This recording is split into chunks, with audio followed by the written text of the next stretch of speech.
Growing up in Kansas City, Lake City Ammo Plant has always been in the backdrop of where I grew up and ran around. The first shooting I ever did was at a range called Lake City Range, right by Lake City Ammo Plant. And as a kid, I always wondered, what are all those giant fences for? But in the end, Lake City Ammo Plant was one of the only remaining ammo production facilities for the U.S. Army and has been pumping out NATO standard, primarily 5.56 ammo for a very, very long time, probably since the 60s. It's changed operators a few times. Different ammo companies will operate Lake City Ammo for the U.S. military, but as far as the ammo coming out of there, especially the rifle ammo coming out of there, it has not changed in 63 years. But now it's about to change. Everything is about to change. As the U.S. Army has announced that it is moving to the 6.8 millimeter for its standard issue rifles, Lake City Ammo is also following that direction.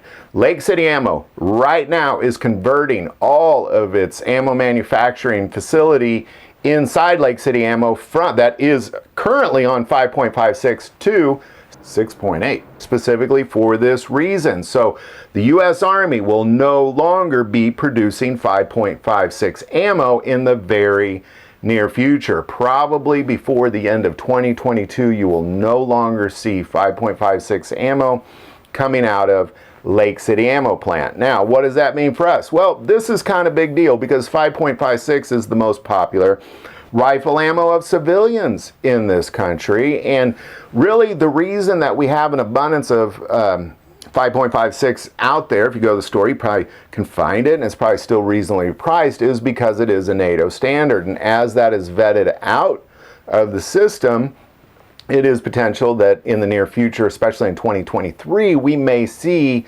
5.56 becoming quite a bit more expensive. Definitely less of abundance. Because what we're also probably going to see is, as the military makes this transition, we're probably going to see a lot of civilians doing the exact same thing.